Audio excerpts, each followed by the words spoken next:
Hello, and welcome to a video of me abusing my daily driver like an irresponsible adult. I will be showing footage of me taking on an Autosolo organized by the Southern Car Club, which took place at Kempton Racecourse, which is apparently a horse racing track. An Autosolo, or an autocross if you're an American, is a motorsport where you send your vehicle for a series of tight courses comprised of cones, trying to send the fastest time you can. As always, my weapon of choice is my NC1 MX-5. It is equipped with Meister Sportive Coilovers, a stage 1 VersaTune remap, and a backbox that is so obnoxious that it makes old people shake their heads and my coworkers question my mental well-being. I've done 4 Autosolos before this, and I've actually won a trophy on my last one for setting the fastest time out of all the novice participants in my club. However, I did not expect to win anything this time around, as there were some insane cars competing. This event's lineup consisted of cars such as a supercharged NC MX-5, Toyota MR2s, driven like friends, and generally just more experienced participants. That did not stop me from sending in and trying to do the fastest laps I can. All drivers had 3 runs for every layout, where only 2 fastest runs contributed to the final result. So I will be showing you 2 of my fastest runs for every layout.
Nice. All the lockups.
Cool, thanks.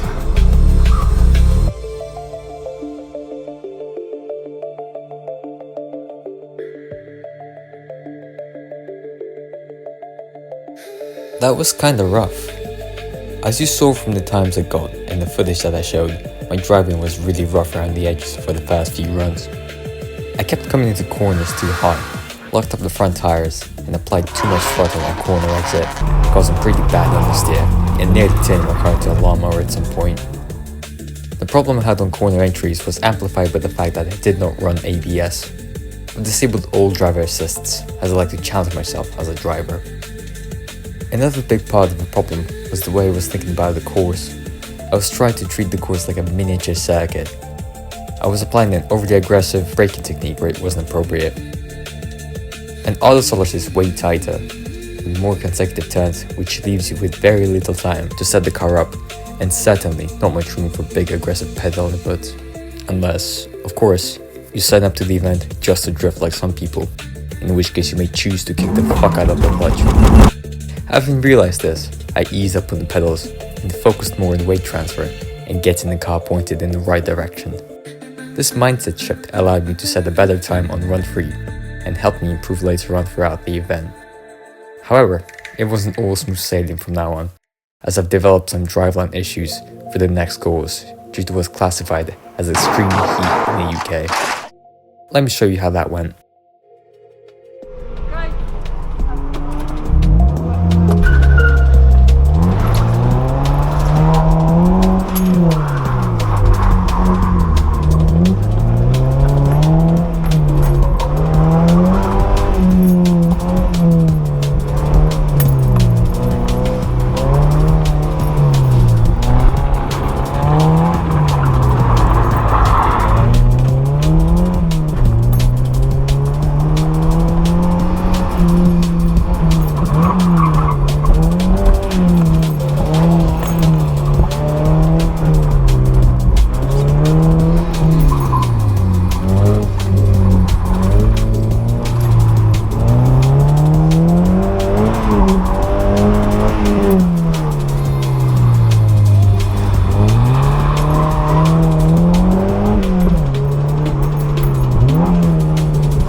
Not awful times, I reckon, but as you may have noticed, I was struggling to get in and out of gear, which killed my pace and concentration a little.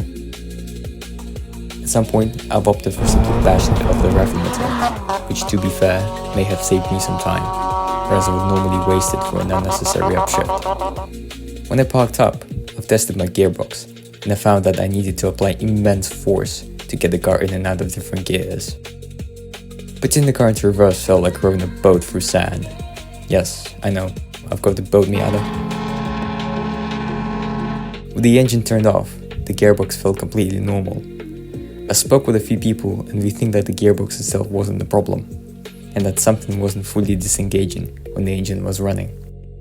That gave me quite a scare, since I was about 3 hours away from home, but luckily, the shifting went back to normal after I took it on a cool-down drive to a local BP.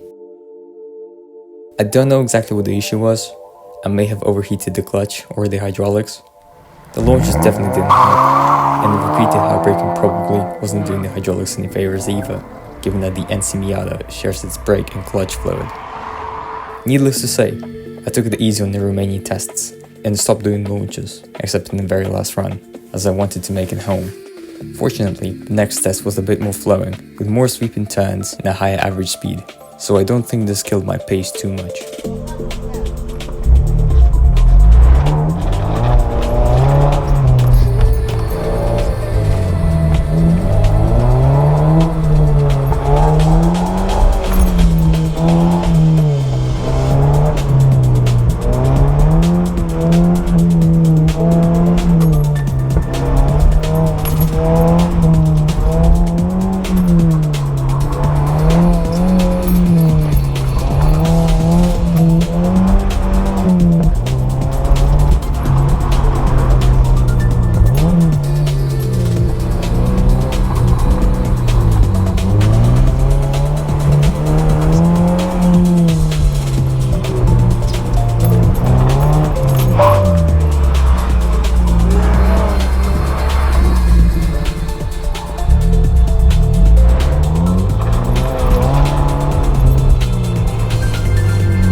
By test 3, the car seemed to have recovered completely. The gearbox was shifting normally again, and thankfully, I didn't have any further mechanical issues for the rest of the day. I was starting to feel a lot more comfortable with pushing the car by this point. I wasn't making any massive changes to my driving, and I was mostly trying to build on what I have learned from the first couple of runs.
Cheers.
And that brings us to the end of the day.